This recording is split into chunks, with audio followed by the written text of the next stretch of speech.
இந்த நல்ல மாலை நேரத்தில் உங்கள் யாவரையும் வாழ்த்துகிறேன்.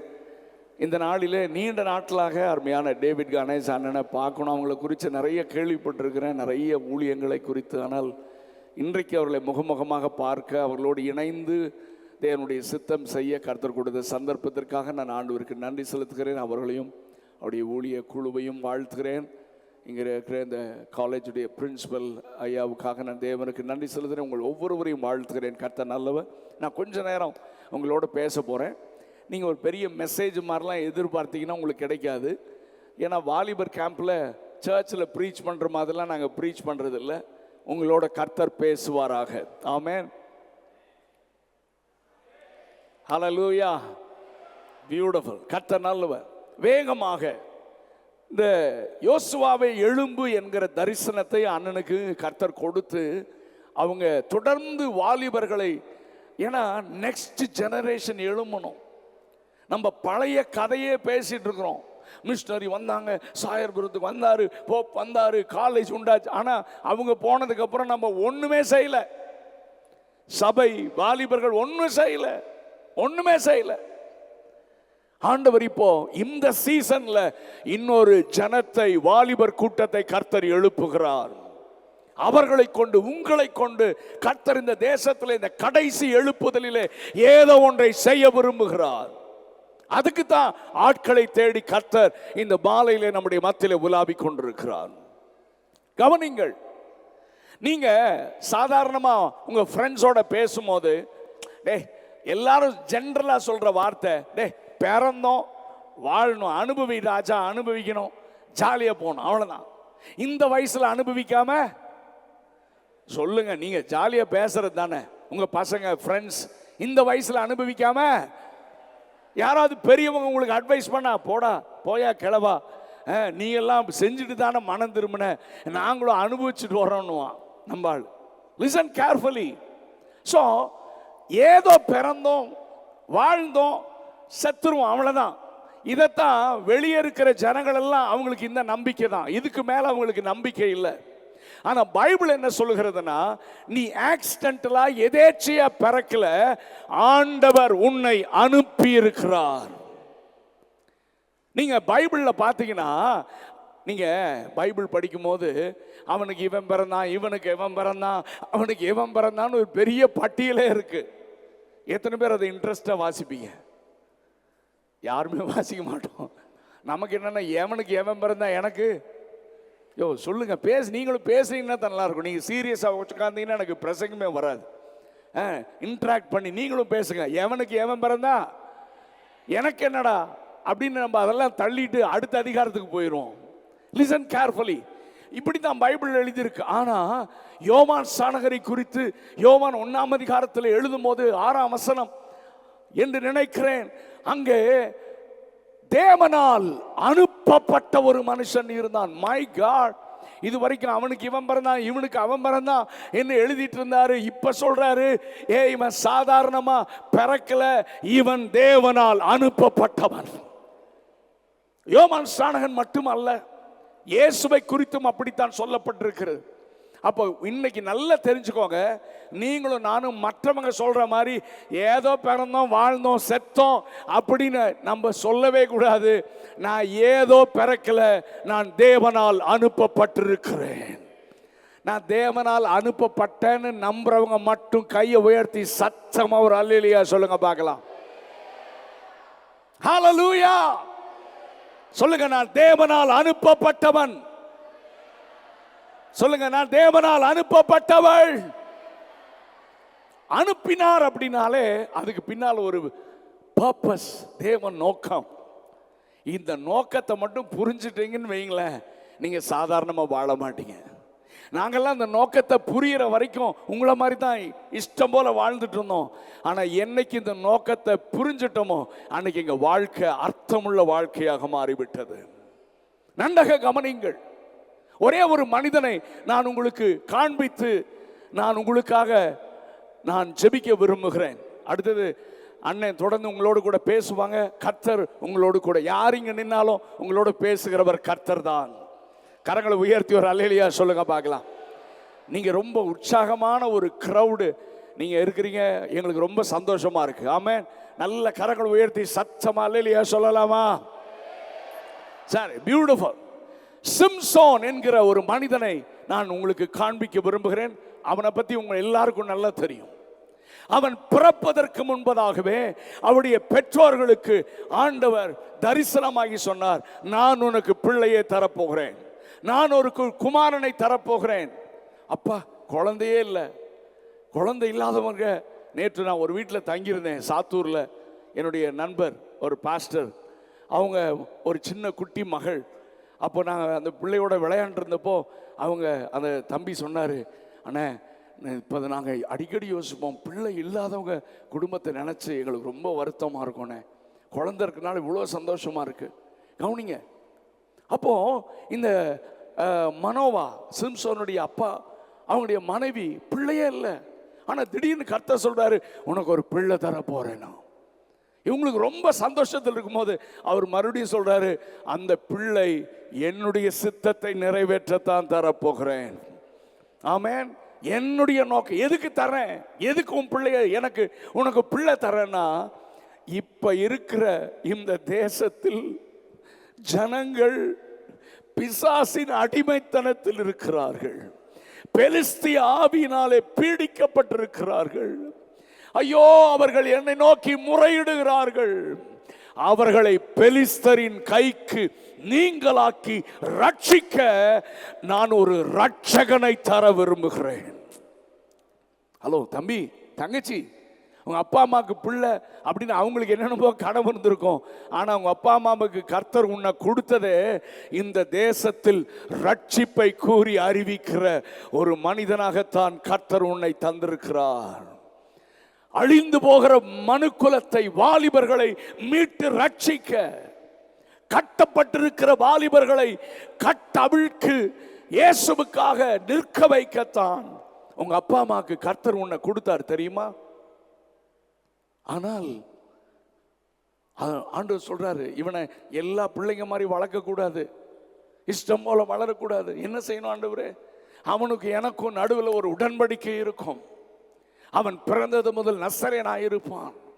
அவன் என்ன செய்யக்கூடாது? தீட்டான இடத்துக்கு போகக்கூடாது, திராட்சரசம் குடிக்கக்கூடாது. அவன் தீட்டுப்படாமல் பாதுகாக்கணும், இந்த உலகத்தால் கரைபடாமல் பாதுகாக்கணும். ஏன்? அவனை கொண்டுதான் இந்த தேசத்தை நான் ரட்சிக்க போகிறேன். ஹல்லேலூயா. அப்போ அவங்களுக்கு ரொம்ப சந்தோஷம்.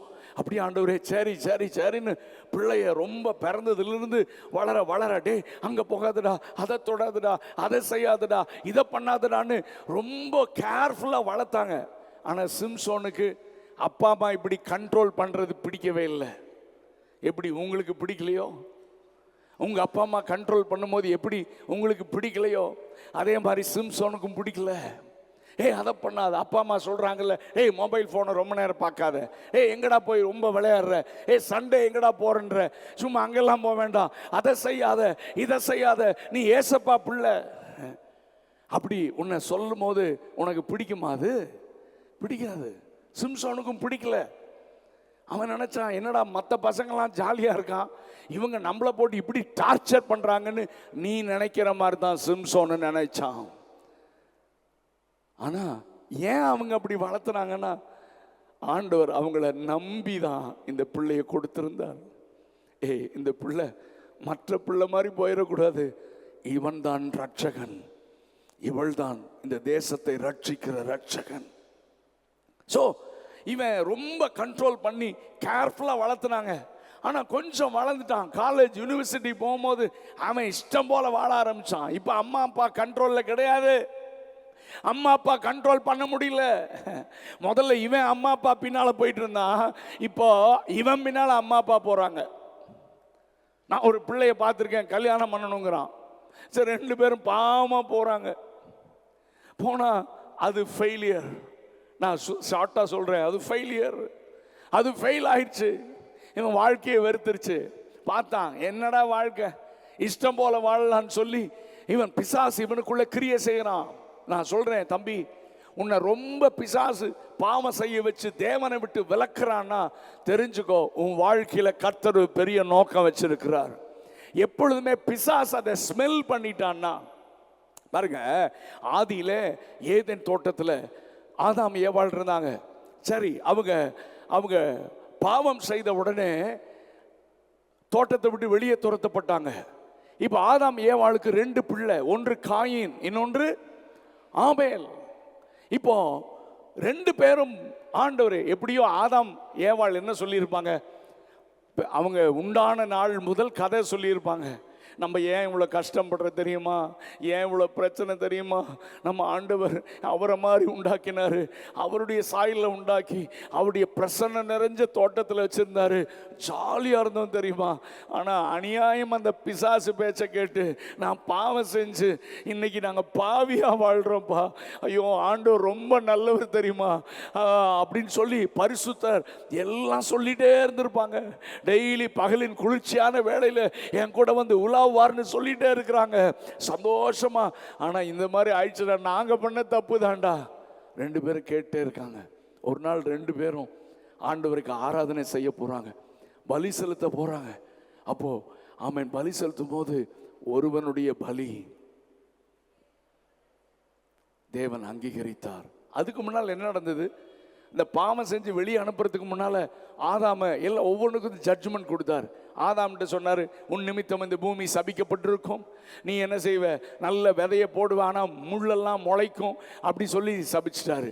அடுத்தது எல்லாத்தையும் சபிச்சுட்டு கடைசியா பிசாசுகிட்ட என்ன சொல்றாரு, உனக்கும் ஸ்திரீக்கும் உன் வித்துக்கும் அவள் வித்துக்கும் பகை உண்டாக்குவேன் அப்படின்னு சொல்லிட்டு அடுத்து சொல்றார், அவர் உன் தலையை, எல்லாரும் சொல்லுங்க, எல்லாரும் சொல்லுங்க, அவர் உன் நசுக்குவார். சத்தமா சொல்லுங்க தம்பி, அவர் உன் தலையை நசுக்குவார். இவன் பிசாசுக்கு வந்து கவனிங்க, பிசாசுக்கும் ஆண்டவருக்கு இருக்கிற நிறைய டிஃபரன்ஸ்ல ஒன்று, பிசாசுக்கு வந்து கடந்த காலம் தெரியும், நிகழ்காலம் தெரியும், வருங்காலம் தெரியாது. ஆனா ரெவலேஷன் வரும்போது பிடிச்சுக்குவான். இப்ப வெளிப்பாடு வந்துருச்சு, அவர் உன் தலையை நசுக்குவார், உன் வித்து அவள் வித்து. ஓஹோ, இவன் முடிவு பண்ணிட்டான், இந்த அம்மா வயிற்றுல பிறக்கிற ஒருத்தன் வந்து என் தலைய சொல்லுங்க எல்லாரும் நசுக்க போறான். நான் விளையாட்டா சொல்லுவேன், ஆதாம் டெலிவரிக்கு காத்துட்டு இருந்தாரோ தெரியல, பிசாசு காத்துட்டு இருக்கான். ஏன்னா இவன் தலையை காப்பாத்த வெயிட் பண்ணிட்டே இருக்கான். பிறந்தான் ஒருத்தன், யாரு, காயின் பிறந்தான். அதுக்கப்புறம் அடுத்த வருஷத்திலே யார் பிறந்தா, இப்ப இவனுக்கு கன்ஃபியூஸ் ஆயிடுச்சு. ஒருத்தன் பிறந்தான்னா இவன் தான் தலையை நசுக்கிறேன்னு தெரிஞ்சுக்கலாம். இப்ப 2 பேர் பிறந்திருக்கான், எவன் வந்து என் தலைய, இப்ப கூட அப்படியே இந்த ஹாலை சுத்திட்டே இருப்பான். இந்த மீட்டிங் போகும்போது அவன் நம்பாளா போனான், நம்ம கையில தான் இருந்தான், நம்ம தான் பாவத்தில் அடிமைத்தனத்தில் வச்சிருந்தோம். ஆனால் இந்த டேவிட் கணேஷ் அண்ணன் வந்து இந்த பகுதியில் இருக்கிற வாலிபர்கள் எல்லாம் ஒரு சேனையா எழுப்பணும் தரிசனத்தோட வந்து இந்த கூட்டத்துக்குள்ள வந்து உட்கார்ந்து இருக்கிறானே, இவன் வெளியே வந்து என் தலையை நசுக்குவானோ, இவன் வெளியே வந்து பிசாசுடைய ராஜ்யத்தெல்லாம் அழிச்சிருவானோன்னு பயந்துட்டே சுத்திட்டு இருப்பான். இப்ப ஆபேல் காயின் மாத்தி மாத்தி பார்க்கிறான், யாரா வந்து என் தலையை நசுக்க போறான்னு. என்ன நடந்தது, ஆராதிக்கும் போது பலி செலுத்தும் போது ஒருவனுடைய பலியை கர்த்தர் அங்கீகரித்தார். இவன் முடிவு பண்ணிட்டான், இந்த ஆள் தான் என் தலையை நசுக்க போறான்னு. அவன் எழும்புறதுக்குள்ள காயினுக்குள்ள போந்து ஆபேலை கொலை செய்து விட்டான். கர்த்தர் உன்னோடு கூட பேசுகிறார், உன் மேல கர்த்தர் ஒரு பெரிய நோக்கம் வச்சிருக்கிறார். உன்னை கொண்டு நீ இருக்கிற கிராமத்தை அசைக்க சித்தம் வைத்திருக்கிறார். உன்னை கொண்டு இந்த தேசத்திலே கர்த்தர் ஏராளமான வாலிபர்களை பாவத்திலிருந்தும் சாபத்திலிருந்தும் விடுதலையாக்க உன்னை கொண்டு கர்த்தர் ஒரு பெரிய திட்டம் வச்சிருந்தானா, அதை பிசாசு ஸ்மெல் பண்ணி உன்னை பாவம் செய்ய வைத்து, தேவனே உன்னை பிரசன்னத்தை விட்டு துரத்தி விட, தேவனே இவனை பயன்படுத்த முடியாதுன்னு தூக்கி வீசுகிற அளவிற்கு உன்னை மாற்ற பிசாசு நிறைய பாவத்துல உன்னை சிக்க வச்சிருக்கான். இந்த சிம்சோன் அப்படிதான், தேவ நோக்கம் புரியல, அவன் வாழ்க்கையை வெறுத்து இஷ்டம் போல வாழ்ந்தான், வேசிக்கிட்ட போனான், விபச்சாரம் செய்தான். இன்னைக்கெல்லாம் நம்ம எங்கேயும் வெளியே போக வேணாம், வீட்டுக்குள்ளேயே எல்லா வேசித்தன விபச்சாரமும் நடக்கிறது. நம்ம கையில் இருக்கிற மொபைல் போனை கொண்டே பிசாசு நம்மளை விபச்சாரக்காரர்களாக மாற்றிவிட்டான். வாலிபர்கள் மட்டுமல்ல, இன்னைக்கு அநேகர் அதுல அடிக்ஷனா மாறிடுறாங்க. நான் எப்பொழுதுமே சொல்லுவேன், பறவைகளுக்கு சாப்பாடு தேவை, வேடனுக்கு இது நல்லா தெரியும். அந்த வேடன் என்ன செய்வான் தெரியுமா? கீழே சாப்பாடை போட்டுருவான், தானியத்தை போட்டுருவான், மேலே வலையை விரிச்சு காத்திருப்பான். இந்த பறவைகள் சாப்பாட்டை பாட்டோன்னே நேராக வந்து சாப்பிடும். ஒரு சிலது இந்த வலையை கவனிச்சு இது கொஞ்சம் அவேராக இருக்கும், இன்னொன்று மறந்து அந்த சாப்பிடும்போது அந்த வலையை சுருக்கி அவன் எடுத்துட்டு போயிடுவான். அது லைஃப் அவுட்டு. இன்டர்நெட்டும் அப்படிதான். உள்ள நமக்கு ஸ்டடி மெட்டீரியல்ஸ் இருக்கு, ஜாப் ஆப்பர்ச்சுனிட்டிஸ், இன்னும் ஏராளமான ரெஃபரன்சஸ். இன்னைக்கெல்லாம் நிறைய காரியங்கள் வந்துருச்சு, அதுக்கு மேலே இன்னும் வந்துருச்சு. நமக்கு தேவையான எல்லா சோர்ஸும் அதுக்குள்ள இருக்கு. நம்ம அதைத்தான் நம்ம எல்லாருமே நம்ம பார்க்க வேண்டியதா இருக்கு. ஆனால் பிசாசு உள்ள வலைய வச்சிருக்கிறான். நிறைய பேரை சுருக்கு வச்சுட்டான், நிறைய பேரை இழுத்துட்டான். அவங்க வாழ்க்கையெல்லாம் இன்றைக்கு வெளியும் சொல்ல முடியல, வெளியே வர முடியல. ரகசிய பாவத்தில் அவங்க சிக்கி இருக்கிறாங்க. சிம்சோன் அந்த மாதிரி தான் மாட்டிட்டான். வேசித்தன விபச்சார ஆவியினாலே அவனுக்கு திருப்தியே இல்லை. இந்த உலகத்தில் இருக்கிற பாவங்கள் உன்னை திருப்திப்படுத்தாது. அதைத்தான் பைபிள் சொல்லுகிறது, சிற்றின்பம் கொஞ்ச நேரத்துக்கு இன்பமா இருக்கும், அதுக்கப்புறம் வாழ்க்கையை டார்ச்சரா மாறிடும். ஐயோ, ஏன் இந்த பாவத்தை செஞ்ச? நீ மண்டையில் அடிப்ப. நீ பிசாசு உன்னை அப்படித்தான் அட்ராக்ட் பண்ணி அவன் சுருக்கு வச்சு உன் வாழ்க்கையை முடிச்சிருவான். இந்த சிம்சோன் இப்படி மாட்டிட்டு அவனுக்கு நிம்மதி இல்லாம போகும்போது இப்ப தெளிலான்னு ஒரு கேர்ள் ஃப்ரெண்டை பார்த்தான். அவளை நேசிக்க ஆரம்பிச்சான். அவன் உண்மையான அன்பிற்காக ஏங்கினான். யாராவது என்னை உண்மையா நேசிப்பாங்களா? ஆனால் இந்த உலகத்தில் உண்மையான அன்பு எதுவும் இல்லை. அதுவும் இப்போ இந்த நீங்க படிக்கிற ஸ்டேஜில் 9th படிக்கும்போது, 8th படிக்கும்போது, 7th படிக்கும்போது, 10th படிக்கும்போது, 12th படிக்கும்போது, காலேஜ் படிக்கும்போது உங்களுக்கு வர்ற எமோஷன்ஸ் அழகா எங்க அக்கா மாதிரிலாம் உங்களுக்கு சொல்லிட்டே இருந்தாங்க, உங்க ஸ்கிட் போட்டு காமிச்சாங்க. உங்களுக்குள்ள வர்ற எமோஷன்ஸ் அதை தப்பா நினைச்சுக்கிறீங்க, இதுதான் அன்புன்னு நினைக்கிறீங்க. நான் எப்பொழுதுமே சொல்லுவேன், இங்கிலீஷ்ல எல்லாத்துக்கும் லவ் லவ் லவ் லவ்ன்னு தான் இருக்கு. ஆனா தமிழ் வார்த்தைக்காக நான் தேவனை துதிக்கிறேன். அன்பு, பாசம், நேசம் அப்படி நிறைய டிஃபரன்ஷியேட் பண்ணி இருக்கு. அதுல ஒன்னே ஒன்று உனக்கு சொல்லி தரேன். நீ நிறைய பேர் கேட்பீங்க, லவ் பண்றது தப்பா? அப்பா அம்மாட்டியே கேட்பீங்க. நான் சொல்லுவேன், லவ் பண்ணுறது தப்பே இல்லை. அப்பாவை நேசிக்கிறது, அம்மாவை நேசிக்கிறது, சிப்ளிங்ஸை நேசிக்கிறது, ஃப்ரெண்ட்ஸை இது ரியல் லவ். ஆனால் அந்த படிக்கிற சின்ன வயசில் ஆப்போசிட் செக்ஸ் மேலே உனக்கு வர்ற அந்த உணர்ச்சி அது ரியல் லவ் கிடையாது. அதுக்கு பைபிளில் ஒரு உதாரணம் சொல்கிறேன். தாவீது ராஜாவுக்கு நிறைய பிள்ளைங்க இருந்தாங்க. அதில் 2 மகன், ஒன்று அப்சலோம், இன்னொன்று அம்னோன். அப்சலோம் ரொம்ப அழகா இருந்தான். அந்த அப்சலோமுக்கு ஒரு தங்கச்சி இருந்தா, அவ பேர் தாமார். இந்த அம்னோன் இந்த தாமார் ரொம்ப அழகா இருக்கிறான்னு சொல்லி அவன் மேல ஆங்கிலத்தில் அம்னோன் லவ்ட் தாமார் தான் எழுதியிருக்கு. அம்னோன் தாமாரை லவ் பண்ணான்னு தான் எழுதியிருக்கு. ஆனா தமிழ் பைபிள்ல என்ன எழுதி தெரியுமா? அம்னோன் தாமார் மேல் மோகம் கொண்டான். சொல்லுங்க சொல்லுங்க, அந்த வார்த்தையை சொல்லுங்களேன். நம்ம நினைச்சுக்கிறோம் லவ்னு, அது லவ் இல்லை, மோகம். சரீரத்தை அனுபவிச்சோன்னா தூக்கி வீசிட்டு குப்பை மாதிரி எரிஞ்சிட்டு போயிடுவான். உன் வாழ்க்கையை அழிக்க பிசாசு உனக்கு போடுற வலை தான் அது. இன்னைக்கு நிறைய பேருக்கு இது தெரியல. ஜென்ரலா சொல்றான், லவ் பண்ற தப்பு. இல்லடா, லவ் இல்லடா. உன் வாழ்க்கையை கரைப்படுத்தி உன் எதிர்காலத்தை அழிப்பதற்கு சத்துரு வைத்திருக்கிற கண்ணி அது. இவன் தெரியாம சிம்சோன் போய் மாட்டிட்டான். தெளிலால் தான் ரொம்ப நேசிக்கிறான், தெளிலால் உயிருக்குயிரா நேசிக்கிறான்னு பேசிட்டே இருக்கிறான். பார்த்தான், பெலிஸ்தியர்கள் வந்தான். மெதுவா தெளிலால்கிட்ட, என்ன நேசிக்கிறான் அவன்? ஆமா. நீ நேசிக்கிறியா? ஆமா. அவன் இல்லைன்னா நான் இல்லை, நான் இல்லைன்னா நீ என்ன தேவ தூதர்கள் மாதிரி உட்கார்ந்துருக்கீங்க? உடனே அவன் பெலிஸ்தியன் கேட்குறான், ஏய் உனக்கு பணம் வேணுமா சிம்சோன் வேணுமா?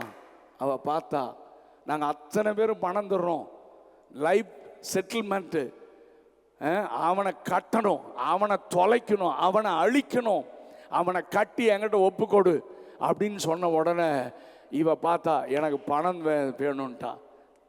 ஐ வாண்ட் டெல் யூ, ரியல் லெவலாக இல்லை, உன் சரீரத்தை அனுபவிக்கத்தான் உன் பின்னால் சுற்றுறான். ஆமாம், நீ சொன்ன அழகாக சொன்னாங்க, இந்த சோசியல் மீடியா மூலமாக டெக்ஸ்ட் அனுப்பிச்சு உன்ன மாதிரி உலகத்தில் அழகே இல்லை. ஏமாந்துடாதம்மா, ஏமாந்துடாமா. லட்சக்கணக்கான பிள்ளைங்க கசைக்கு டாய் மாதிரி யூஸ் பண்ணிட்டு தூக்கி வீசிடுறான். அதே மாதிரி தம்பி மாறும், நீங்களும் கேர்ஃபுல்லாக இருக்கணுங்க எதிர்காலத்தை குறித்து. நிறைய பேர் சோசியல் மீடியாவில் போய் சாட் பண்ணி ஃபோட்டோவை ஷேர் பண்ணி, ஒரு பையன் சென்னையில் ஒரு பாஸ்ட் மகன் சேட் பண்ணி அந்த சைடு சோசியல் மீடியாவுக்கு பின்னால் பயங்கரமான மாஃபியா இருக்கு. ஒரு ஆண் நண்பர் பெண் நண்பர் பேசுறது மாதிரியே பேசிட்டு திடீர்னு நியூடா பிக்சர் அனுப்புன்னு சொல்லி இவனும் நம்பி நியூடா ஒரு பிக்சர் அனுப்பிச்சு, ஒரு வாரம் சத்தம் இல்லை, அடுத்த வாரம் சொல்லுது இவ்வளோ பணத்தை கொண்டு வா, பணத்தை கொண்டு வா, பணத்தை கொண்டு வான்னு.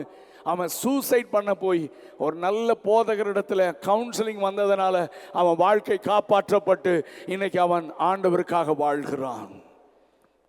கவனிங்க தம்பி, ஒரு பெரிய ஆபத்து உன் எதிர்காலத்தை அழிக்க. சிம்சோனுக்கு தெரியல, அன்பு நினைச்சான், ஆனா பிசாசு இவனை பிடிக்கணும், அழிக்கணும். தெளிவாள் மெதுவா கேட்கிறா, உன்னை கட்டவே முடியலையா, எதனால கட்டலாம்? இவனே ஐடியா கொடுக்குறான். கவனிங்க தம்பி, நிறைய பேர் சொல்லுவான் பிசாசு கட்டிட்டானே. இல்லடா, ஐடியா கொடுத்தது நீதான் தங்கச்சி, ஐடியா கொடுத்தது நீதான். ஏன்னா புதிய அகனி ஞாயிறு கயிறில் கட்டு, அந்த கயிறில் கட்டு, நெசவு நூல் பாவில் கட்டு எல்லாம் சொல்கிறான். இப்போ சொல்கிறான், இது வரைக்கும் யூஸ் பண்ணாமல் இருக்கிற புதிய கயிறு, நியூ ரோப். அன்னைக்கு நியூ ரோப்னா இன்னைக்கு நியூ டெக்னாலஜி. ஹலோ, இன்னைக்கு new technology, social media, Facebook, WhatsApp இதெல்லாம் கட்டி வச்சிருக்கான். ஆனால் ஆண்டவர் இன்னைக்கு உங்கள்கிட்ட சொல்கிறார், மகனே, இந்த தேசத்தில் கோடி கோடி கோடி வாலிபர்கள் ட்ரக்ஸில், இந்த மாதிரி வேசித்தன விபச்சார ஆவியில், சோசியல் மீடியாவில் கட்டப்பட்டு ட்ரக்ஸில். நான் 2 வருஷத்துக்கு முன்னால் அமெரிக்கன் காலேஜ் மதுரையில் போய் நான் வாலிபருக்கு பேச அழைக்கப்பட்டிருந்தேன். அதுக்கு முன்னால் பிரின்சிபல் அங்கே, டீன் அங்கே, ஃபேக்கல்டிஸ் எல்லாம் உட்காந்துருக்கும் போது என்கிட்ட சொன்னாங்க, பிரதர், எங்கள் பிள்ளைகளை எங்களால் காப்பாற்ற முடியல, எங்கள் கேம்பஸில் ட்ரக்ஸ் விற்கிறான், எங்கள் கேம்பஸில் பசங்களே ட்ரக்ஸ் விற்கிறாங்க, என்ன பண்ணுறதுன்னு தெரில. நான் அழுகாத குறையா என் கூட பேசினாங்க. எல்லா கல்லூரிகளிலும், எல்லா ஈவன் இன் ஸ்கூல்ஸ். ஆண்டவர் சொல்றார், மகனே, அவங்கள விடுதலையாக்கத்தான். இப்போ நீ சொல்ற சிம்சோன் என்ன சொல்லியிருப்பான், நானே கட்டப்பட்டிருக்கிறேன். ஆனால் எனக்கு ஒரு ஆச்சரியம் தம்பி தங்கச்சி, நான் உங்களுக்கு நம்ம ஆண்டவரை பற்றி சொல்லட்டுமா? நான் முடிக்க விரும்புகிறேன். எனக்கு ரொம்ப ஆச்சரியம் என்னன்னா, சிம்சோனே விரும்பி கட்டப்பட்டிருக்கிறான். தெளிலா நல்ல நியூ ரோப்பில் கட்டி வச்சிருக்கா. சிம்சோன் பெலிஸ்தர்கள் மேலே வர்றாங்கடான்னு பைபிள் சொல்லுகிறது, அந்த நூல் நெருப்பு பட்ட நூல் மாதிரி அந்த கயிறு அருந்துருச்சான். எனக்கு ஆச்சரியம், எப்படி எப்படி எப்படி? தம்பி, நீ ஏன் விரும்பி மாட்டிட்டு இருந்தாலும் சத்துரு உன்னை பிடிச்சி உன் வாழ்க்கையை அழிக்கணும்னு வரும்போது நம்ம ஆண்டவர் வேடிக்கை பார்த்துட்டு இருக்காருமா? வேடிக்கை பார்க்க மாட்டாருமா? வேடிக்கை பார்த்துட்டு இருக்க மாட்டாரு. அவர், நான் உன்னை பார்த்து கேட்குறேன், நெஞ்சில் கை வச்சு சொல்லு, எத்தனை முறை சத்துரு உன்னை மானத்தை வாங்கி உன் எதிர்காலத்தை சீரழிக்கணும், நீ பயந்து பயந்து ஜெபம் பண்ணல, ஆண்டவரே மாட்டிடக்கூடாது, வெளியே தெரியக்கூடாது. எத்தனை முறை உன்னை பாதுகாத்தார், எத்தனை முறை உன்னை பாதுகாத்தார். இந்த சிம்சோன் அப்படி பாதுகாத்தார். கடைசியில் இவன் மனந்திருந்து சொன்னான், ஐயா, தெளிலால், என் பலன் எப்படி வருது தெரியுமா? எனக்கும் அவருக்கும் ஒரு உடன்படிக்கை இருக்கிறது. நான் பிறந்த முதல் நசரேயன். நான் தேவனுக்காக நம்ம பாடின மாதிரி நான் வித்தியாசமானவன், தேவனால் தெரிந்து கொள்ளப்பட்டவன். நான் பிறப்பதற்கு முன்பதாகவே என்னை குறித்த தேவ திட்டம் என் பெற்றோர்களுக்கு சொல்லப்பட்டது. அவங்களும் என்னை சொல்லி தான் வளர்த்தாங்க. ஆனா நான் சொன்னேன், உங்களுக்கு ஒன்றும் தெரியாது, உங்களுக்கு ஒன்றும் தெரியாது, உங்களுக்கு ஒன்றும் தெரியாதுன்ட்டு நான் இஷ்டம் போல வாழ்ந்துட்டு இருந்தேனா. அப்ப பேரண்ட்ஸ் சொல்றத தெரியல எனக்கு, அவங்க ஆலோசனையை தள்ளுன. யாராவது ஊழியக்காரங்க வந்து சொன்னா அவங்கள மென்டல் மாதிரி பார்ப்பேனா? யாராவது சொன்னாங்கன்னா அவங்கள, இந்த ஆளுக்கு வேற வேலை இல்லைன்னு சொன்னேனா? ஆனா இப்போ ஐயோ, பெலிஸ்தியர்கள் பிடித்து அவன் கண்ணை பிடுங்கினாங்க. அவன் கோமாளி ஆயிட்டான். Just imagine his life. கொஞ்சம் இமேஜின் பண்ணிப்பார். கோமாளியா நிற்கிறான், கோமாளியா நிற்கிறான். அவன் சொல்றான், டான்ஸை கோமாளித்தனம் பண்ண, எங்களுக்கு ஜோக் காமிடா. ஒரு காலத்தில் சிம்சோன்னா இவன் கைகாலாம் நடுக்குவான். இப்போ இவங்கிட்ட இவன் கோமாளியா மாறிட்டான். தம்பி தங்கச்சி, பாவம் உன்னை இப்படி மாத்திரும். பாவம் செய்யும் போது பெரிய ஹீரோயிசம் மாதிரி தான் தெரியும். எல்லா ஃப்ரெண்ட்ஸோட சேர்ந்து தம் அடிக்கும் போது பெரிய ஹீரோ மாதிரி தான்டா தெரியும். ஆனால் ஒரு நாள் உன்னை கோமாளி விட கேவலமா பைத்தியமா மாற்றி உன் வாழ்க்கையை அழித்து போடுவான். அந்த நேரத்தில் நினைச்சினா யாராலும் காப்பாற்ற முடியாது. ஆண்டவரனோடு கூட பேசுகிறார், தொடர்ந்து உன்னோட பேச விரும்புகிறார். இன்றைக்கு நாங்கள்லாம் அப்படி தான் இருந்தோம் தம்பி. நாங்கள்லாம், எங்கள் அப்பா ரோமன் கேத்தலிக். நாங்கள் என்னை ஆண்டவர் ரட்சித்த உடனே, ஆமென், ஆண்டவர் இந்த மாதிரி பாவத்திலிருந்து என்னை விடுதலை ஆக்கினார், சாபத்திலிருந்து விடுதலை ஆக்கினார், என்னை விடுதலை ஆக்கினார். நான் பயங்கரமாக குடிப்பேன், செயின் ஸ்மோக் பண்ணுவேன். என்னுடைய 18 வயதில் இயேசு என்னை தேடி வந்தார். என் கூட குடிக்கிறவன்லாம் கிறிஸ்தவ பையன். ஒரு பேர் ஸ்டீஃபன், ஒருத்தன், இன்னொருத்தன் செபாஸ்டியன். நான் 2 வருஷம் அந்த ஏரியாக்கே போல. ரட்சிக்கப்பட்ட உடனே எனக்கு பயம், மறுபடியும் அந்த பாவத்தில் விழுந்துருவணும்னு. 2 வருஷம் கழிச்சு சரி அவங்களெல்லாம் ஆண்டவர்களை நடத்தலான்னு மெதுவாக போய் ஸ்டீஃபன் எங்கன்னு சொன்னா 6 மாதத்துக்கு முன்னால் தான் தூக்கு போட்டு செத்துட்டானா. செபாஸ்டியன் அவன் கஞ்சா குடிச்சு பைத்தியமா எங்க சுத்திட்டு இருப்பான் பாருண்ணா. Listen carefully. ஆண்டவர் என்னை தாயின் கற்பத்தில் இல்லை, உலக தோற்றத்துக்கு முன்னாலேயே முன் குறிச்சதுனால என்னுடைய கட்டுகளை அவிழ்த்து என்னை கொண்டு இன்றைக்கு அநேகருடைய கட்டுகளை அவிழ்க்க என்னை அவர் பயன்படுத்துவது உண்மையானால் எங்களுக்கு தெரியும், இந்த மாலையில் இங்கு இருக்கிற உங்களுடைய கட்டுகளை அவிழ்த்து உங்களை கொண்டு இந்த தேசத்தில் இருக்கிற வாலிப பிள்ளைகளுடைய கட்டுகளை அவிழ்ப்பதற்காக, ஹல்லேலூயா ஹல்லேலூயா, கர்த்தர் உன்னோடு கூட பேசுகிறார். கடைசியா அந்த சிம்சோன் ஜெபம், ஆண்டவரே எங்கள் அப்பா அம்மா சொன்ன போது எங்கள் அப்பா அம்மா திட்டினேன் இல்லை, நம்ம அப்படி தானே, எங்கள் அப்பா அம்மாட்ட சண்டை போட்டேன். என்ன பெருசா, எல்லாம் நல்லா போகிறான், எல்லாரும் போகிறான் ஃப்ரெண்ட்ஸ், நீங்கள் என்னத்தை ஃபேமிலி, நான் இந்த குடும்பத்தில் ஏன் தான் பிறந்தணும்னு சொல்லியிருக்கிறேன். ஆனால் இப்போ நான் இன்னைக்கு கோமாளியாக கண்ணு போய் நிற்கிறேன். எதிர்காலம் போயிடுச்சு. எங்கள் பாஸ்டர் சொன்னப்போ கேட்கல, யூத் கேம்ப் வச்சு வந்து பேசினப்போ நான் கேட்கல. என் வாழ்க்கை அழிஞ்சிச்சு. ஆண்டவரே இப்போ நான் ஜெபம் பண்ணலாமா வேண்டாமான்னு எனக்கு தெரியல. ஒரே ஒரு சான்ஸ் கொடுக்குறீங்களா? ஒரே ஒரு சான்ஸ். என்ன வேணும்? கண்ணு வேணுமா? வேணாம். கண்ணு வேணாம். வேற என்ன வேணும்? இன்னும் கொஞ்ச நாள் வாழணுமா? வேண்டாம், செத்துறேன். வேற என்னடா வேணும்? வாழ்க்கை ஃபுல்லா வேஸ்ட் பண்ணிட்டேன். சாகும் போதாவது உங்க சித்தத்தை செஞ்சுட்டு செத்துறேன். அந்த பலம் எனக்கு திரும்ப தரீங்களா? ஓ மை காட், என்ன ஆண்டவரியா! ஒரு மனுஷனா இருந்தா உண்மை இல்லைன்னா அவனுக்கு துரோகம் பண்ணின போடா வேலை, இப்போ என் கண்ணு முன்னால் நிற்காது. ஏன் அப்பா அம்மா கூட சொல்லிடுவாங்கல்ல. ஆனால் இவரை மாதிரி நம்ம நேசிக்க. எரேமியா 8:4 ஒரு வசனம் எனக்கு ரொம்ப பிடிக்கும். அவர் சொல்றாரு, நீ அவர்களை நோக்கி சொல்லு, விழுந்தவர்கள் எழுந்திருக்கிறது இல்லையா, வழி தப்பி போனவங்க திரும்புறது இல்லையா. ஏண்டா விழுந்தா எந்திரா மகளே, விழுந்தா எந்திரிப்பல்ல, நீ எந்திரி, நான் உன்னை திரும்ப உயிர்ப்பிப்பேன். நான் தூசியை உதறிட்டு எழும்பு, நான் உன்னை கைவிடவே மாட்டேன். மற்றவங்கெல்லாம் சொல்லுவாங்க, இவனா இவளா, இவன் பெரிய யூத் மீட்டிங் போனானா, ஒப்பு கொடுத்தானா, இவனான்னு எல்லாரும் சொல்லுவாங்க. ஆனால் நான் உன்னை பயன்படுத்துவேன், நான் உன்னை கைவிடவே மாட்டேன். நீ எனக்கு வேண்டும். எல்லாரும் கண்களை மூடுங்க பார்க்கலாம். சிம்சோன மாதிரி அந்த கடைசி நேரத்தில் போய் ஜெபம் பண்ண போறீங்களா? இல்லை இப்பவே என் வாழ்க்கையை ஒப்பு கொடுக்கிறேன்னு சொல்ல போறீங்களா? Please close your eyes. ஆண்டவர் உங்களோடு தொடர்ந்து பேச போகிறார். அண்ணன் மூலமா கர்த்தர் தொடர்ந்து பேசுவார். இன்னைக்கு ஒரு பெரிய something is going to happen this night. எனக்கு தெரிகிறது, இங்க ஆவியானவர் மிகுந்த வல்லமையோடு உலாவிக் கொண்டிருக்கிறார்.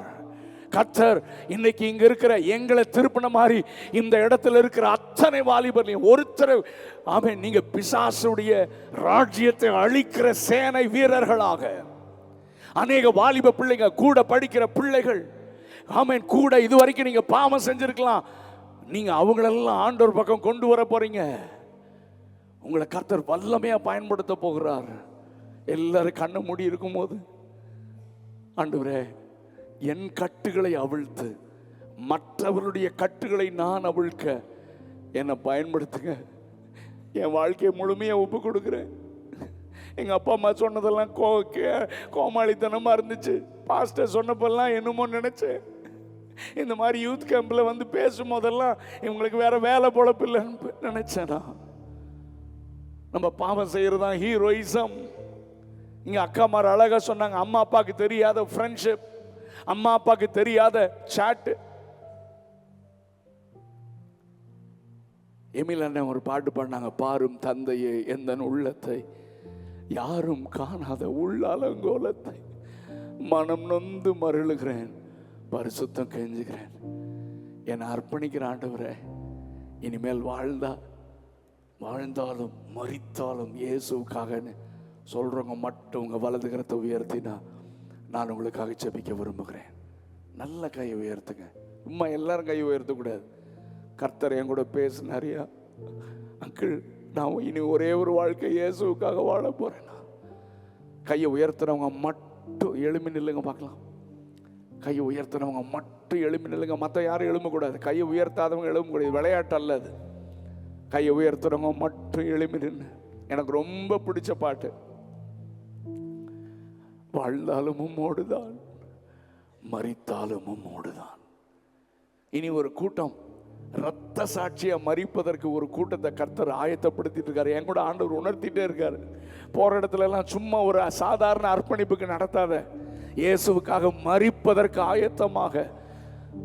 செத்தாலும் சாகிறேன், சுவிசேஷத்தை அறிவிப்பேன், ஆண்டவருக்காக வாழுவேன், அப்படி சொல்ற ஒரு வாலிபர் கூட்டம் எனக்கு தேவை.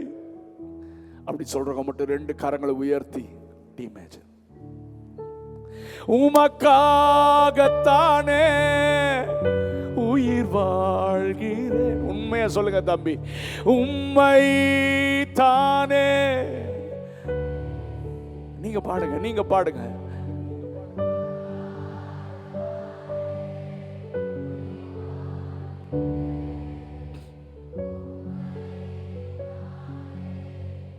சொல்லுங்க தம்பி, வாழ்ந்தாலும் உம்மோடுதான், வாழ்ந்தாலும் உம்மோடுதான், மரித்தாலும் உம்மோடுதான், நான் வாழ்ந்தாலும் உம்மோடுதான், மரித்தாலும். உன் கிளாஸ் இருக்கிற பிள்ளைங்க ஜாலியா இருக்காங்க நீ நினைக்கிற. என் பிள்ளைங்க பெரியவ 10th படிக்கிறா, சின்னவன் 9th படிக்கிறா. பெரியவங்க என் பிள்ளைங்க காஸ்பல் சொல்லுவாங்க. நிறைய பிள்ளைகளை ஆண்டவருக்குள்ள நடத்துறாங்க. ஒரு டைம் ஒரு பிள்ளை 9th படிக்கும்போது கிளாஸ்மேட் வந்து சொன்னாலாம், எனக்குள்ள ஒரு சத்தம் கேட்குது, செத்து போயிரு செத்து போயிரு செத்து போயிருன்ட்டு.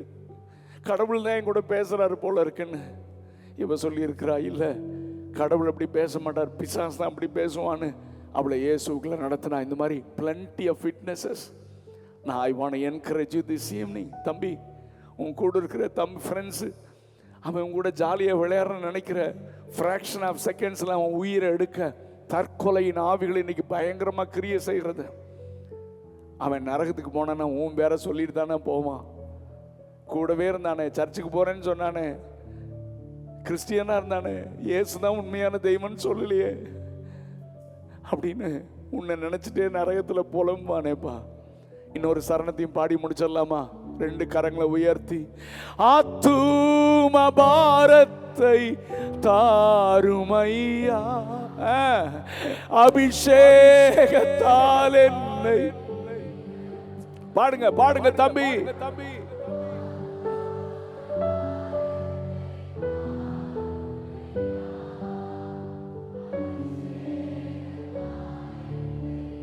வாழ்ந்தாலும் இயேசுவுக்காய். சொல்லுங்க, வாழ்ந்தாலும் இயேசுவுக்காய்,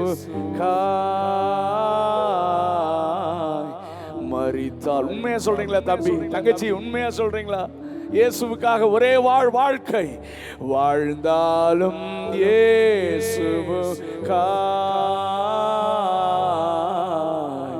மரித்தாலும்.